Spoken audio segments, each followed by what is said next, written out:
नमस्कार प्रिय दर्शकों, तो हाजिर हुए हैं दिन भर की प्रमुख खबरों के साथ। तो इससे पहले खबरों का अध्ययन विस्तृत रूप से करें, निवेदन रहेगा कृपया चैनल को जरूर सब्सक्राइब करें। तो पेश हैं दिन भर की प्रमुख खबरें। कनाडा में दशहरे की धूम, मुख्यमंत्री सुखविंदर सिंह सुक्खू ने निवेश के लिए किया आमंत्रित। मुख्यमंत्री सुखविंदर सिंह सुक्खू ने कनाडा के ओटावा पार्लियामेंट हिल में लगातार दूसरे वर्ष धूमधाम से दशहरे के सफल आयोजन के लिए कनाडा में हिमाचली प्रवासियों को हार्दिक बधाई दी। उन्होंने एक वीडियो संदेश के माध्यम से विदेश में रह रहे हिमाचलियों को प्रदेश की समृद्ध सांस्कृतिक विरासत को संजोकर रखने के लिए उनकी सराहना की और कहा कि वो राज्य के सच्चे ब्रांड एम्बेसडर हैं। मुख्यमंत्री ने कहा कि इस विशेष आयोजन में कनाडा के 30 से अधिक क्षेत्रीय संघों का भरपूर सहयोग मिला और प्रवासी हिमाचलियों ने पूरे उत्साह के साथ इस कार्यक्रम में भाग लिया। कहा कि प्रदेश के लोग चाहे दुनिया के किसी भी कोने में रह रहे हों, लेकिन इस तरह के आयोजनों से उन्हें राज्य की समृद्ध सांस्कृतिक विरासत का प्रतिनिधित्व करने का अवसर मिलता है। मुख्यमंत्री ने प्रवासी हिमाचलियों को राज्य के विकास में योगदान देने के लिए आग्रह किया। नशे के आदी युवा चला रहे चिट्टा तस्करी का नेटवर्क, पंजाब से हो रही सबसे अधिक सप्लाई। जिला शिमला में नशे के आदी युवाओं के जरिए चिट्टा तस्करी का नेटवर्क चलाया जा रहा है। इस साल पकड़े गए चिट्टा तस्करी के मामलों की जांच में यह खुलासा हुआ है।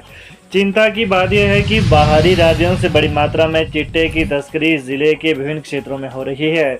इसमें कई अंतर्राज्यीय चिट्टा तस्कर भी सक्रिय हैं और शहर के अलावा ग्रामीण क्षेत्रों में भी अपनी पैठ बना रहे हैं। इससे शिमला जिले के युवा नशे के दलदल में धंसते जा रहे हैं। बता दें कि शिमला जिले में इस साल अभी तक 102 अंतर्राज्यीय चिट्टा तस्करों को पुलिस ने गिरफ्तार किया है। इसमें पंजाब राज्य के 50 सबसे ज़्यादा तस्कर पकड़े गए हैं। इसके अलावा हरियाणा और दिल्ली समेत अन्य राज्यों से भी नशे की तस्करी जिले के लिए हो रही है। पुलिस की कार्रवाई में सामने आया है कि नशा तस्कर जिले के विभिन्न क्षेत्रों में किराए के कमरे लेकर नशीला पदार्थ बेचने के कारोबार से जुड़े हैं। शिमला जिला के चलौंठी में ही पुलिस ने कुछ समय पहले 2 युवकों को चिट्टे के साथ पकड़ा था।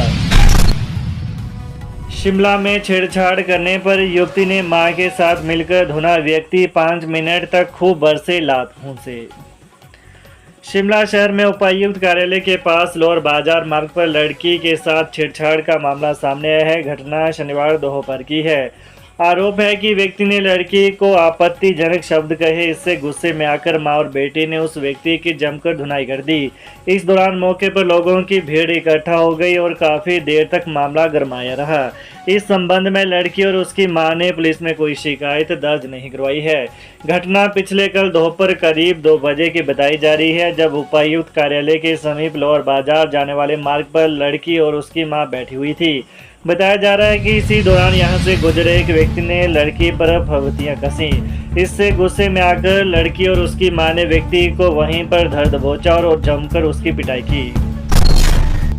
पूर्व मुख्यमंत्री शांता कुमार बोले, सड़क दुर्घटनाओं को रोकने के लिए बनाया जाए कड़ा कानून। पूर्व मुख्यमंत्री एवं पूर्व केंद्रीय मंत्री शांता कुमार ने केंद्रीय राजमार्ग मंत्री नितिन गडकरी को पत्र लिखकर भारत की सड़कों पर बढ़ती दुर्घटनाओं को रोकने के लिए केंद्रीय कानून बनाने का आग्रह किया है।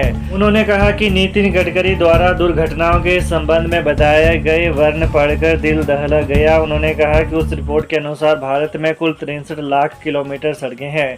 इनमें केवल 2% राजमार्ग हैं। इन राजमार्गों पर ही प्रतिवर्ष दुर्घटनाओं में 1 लाख लोग मरते हैं और 3 लाख लोग घायल होते हैं। 63 लाख किलोमीटर में से केवल 2% राजमार्गों पर ही यदि 1 लाख लोग मरते हैं तो देश की कुल सड़कों पर दुर्घटनाओं में कितने लोग मरते होंगे, यह सोचकर ही दिल दहल जाता है। यद्यपि यह ठीक है कि राजमार्गों पर ही यातायात अधिक होती है।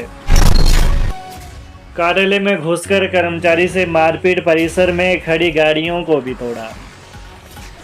ऊना जिला उपमंडल गगरेट के गुगलहड़ गांव में स्थित ठाकुर स्टोन क्रशर पर रात के अंधेरे में आए कुछ युवकों ने स्टोन क्रशर के कार्यालय में घुसकर वहां के कर्मचारी से न सिर्फ मारपीट की बल्कि गले में रखे कैश को भी उड़ाने का प्रयास किया। यही नहीं, उक्त युवकों ने स्टोन क्रशर पर ऐसा उत्पात मचाया कि क्रशर परिसर में खड़ी जेसीबी और टिपर के शीशे तक तोड़ डाले। कर्मचारी द्वारा शोर मचाने पर उक्त युवक उसे जान से मार डालने की धमकियां देकर फरार हो गए। कर्मचारी की शिकायत पर गगरेट पुलिस ने मामला दर्ज कर आरोपियों की तलाश आरंभ कर दी है। वहीं पुलिस को दी शिकायत में ठाकुर स्टोन क्रशर के मुंशी उमेश कुमार ने बताया कि 12 अक्टूबर यानी पिछले कल रात्रि करीब 12:30 बजे वो स्टोन क्रशर के कार्यालय में बैठा था कि अचानक वहां प्रतीक, प्रकाश व नोनी सहित कुल 5 लड़के आए। उनमें से 3 युवक कार्यालय में घुस गए और उसके साथ गाली गलौज व मारपीट शुरू कर दी। यही नहीं, इन्होंने कार्यालय में गले में पड़े कैश को भी उठाने का प्रयास किया। उमेश के अनुसार मारपीट में उसके मुंह व सिर पर चोटें आई हैं। महंगाई ने बिगाड़ा किचन का बजट, मटर सहित पालक फूलगोभी के दाम 100 रुपये। त्योहारी सीजन में महंगी सब्जियों की मार से न केवल गृहिणियों के किचन का बजट बिगड़ गया है, अपितु तड़के का जायका भी फीका होने लगा है। लोग सब्जी मंडी में सब्जियां खरीदने तो आ रहे हैं, लेकिन इनके आसमान छू रहे दामों के कारण कई सब्जियों से कन्नी काटने लगे हैं। मटर, फूलगोभी व पालक तो 100 रुपये प्रति किलो की दर पर पहुंच गए हैं। फ्रांसबीन व टमाटर 80 रुपये जबकि प्याज 60 रुपये प्रति किलो की दर से बिक रहा है, जिससे तड़के का जायका भी महंगा हो गया है। इसके अलावा बता दें कि करेला, सेमफली, बंद गोभी, शिमला मिर्च, चुकंदर, गाजर के दाम 60 रुपये, पहाड़ी आलू व खीरा 50 रुपये, लहसुन 400 रुपये प्रति किलो, जबकि अदरक के दामों में थोड़ी गिरावट अवश्य आई है और पुराना अदरक 100 रुपये तो नया अदरक 60 रुपये प्रति किलो बिक रहा है। हरी मिर्च 60 रुपये, नींबू 250 रुपये किलो तो मशरूम 40 रुपये पैकेट बिक रहा है।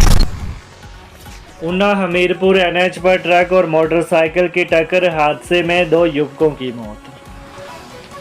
ऊना हमीरपुर नेशनल हाईवे पर उपमंडल बंगाणा क्षेत्र से 2 किलोमीटर दूर बंगाणा लठियाणी के मध्य कोटला सत्संग घर के नज़दीक रविवार यानी आज सुबह एक ट्रक और एक मोटरसाइकिल की टक्कर हो गई। हादसे में मोटरसाइकिल सवार 2 युवकों की मौत हो गई। जानकारी के अनुसार एक ट्रक नंबर HP 67A6631 जो कि बंगाणा से लठियाणी की तरफ जा रहा था, वहीं motorcycle number HP 22C0335 Bangana की तरफ जा रहा था कि टक्कर होने से मोटरसाइकिल सवार 2 युवकों में दानिश राणा व सागर की मौके पर ही मौत हो गई। नेता प्रतिपक्ष बोले, PM मोदी ने की सुक्खू सरकार की मदद, झूठे आरोपों पर माफी मांगे मुख्यमंत्री। नेता प्रतिपक्ष जयराम ठाकुर ने मंडी दौरे के दौरान मीडिया से बातचीत करते हुए कहा कि प्रधानमंत्री नरेंद्र मोदी के मार्गदर्शन में केंद्र सरकार हिमाचल की हर प्रकार मदद कर रही है। इसके बाद भी सरकार के मुख्यमंत्री और सभी छोटे बड़े नेता मुक्त कंठ से केंद्र सरकार और केंद्रीय नेतृत्व को कोसने से बाज नहीं आ रहे। हिमाचल सरकार 2 बार समय से वेतन और पेंशन देने में नाकाम हुई, तीसरी बार भी ऐसी ही स्थिति आती, लेकिन केंद्र सरकार द्वारा स्टेट टैक्स शेयर के 1479 करोड़ रुपए का एडवांस भुगतान हिमाचल प्रदेश के लिए किया गया, जिसके चलते मुख्यमंत्री आज यह कहने की स्थिति में है कि वो दिवाली के पहले प्रदेश में कर्मचारियों को वेतन दे सकते हैं। हरियाणा नतीजों पर बोले हिमाचल के CM सुक्खू, कहा देश में एक चुनाव बैलेट पेपर पर हो, चुनाव आयोग को दूर करना चाहिए शक। हिमाचल प्रदेश के मुख्यमंत्री सुखविंदर सिंह सुक्खू ने देश में एक बार चुनाव पर बैलेट पर करवाने की वकालत की है। CM सुक्खू ने कहा कि केंद्र 2029 में एक देश एक चुनाव की बात कर रहे हैं, यह चुनाव बैलेट पेपर के माध्यम से करवाए तो सारा शक दूर हो जाएगा। विक्रमादित्य सिंह युवा हैं, बोलने का अधिकार अभी सीख रहे हैं। वहीं मुख्यमंत्री सुखविंदर सिंह सुक्खू ने एक चैनल को दिए साक्षात्कार में पड़ोसी राज्य हरियाणा चुनावी नतीजों को लेकर कांग्रेस नेताओं के शक वाले बयान को लेकर कहा कि राजनीतिक क्षेत्र में शक नहीं होगा तो लोकतंत्र कैसे मजबूत होगा। चुनाव आयोग को इन सब चीज़ों का आकलन करना चाहिए और जो शक पैदा हुआ है उसे दूर करना चाहिए। तो ये रही आज दिन भर की प्रमुख खबरें। ताज़ा खबरों को जानने के लिए कृपया चैनल को अभी सब्सक्राइब करें। धन्यवाद।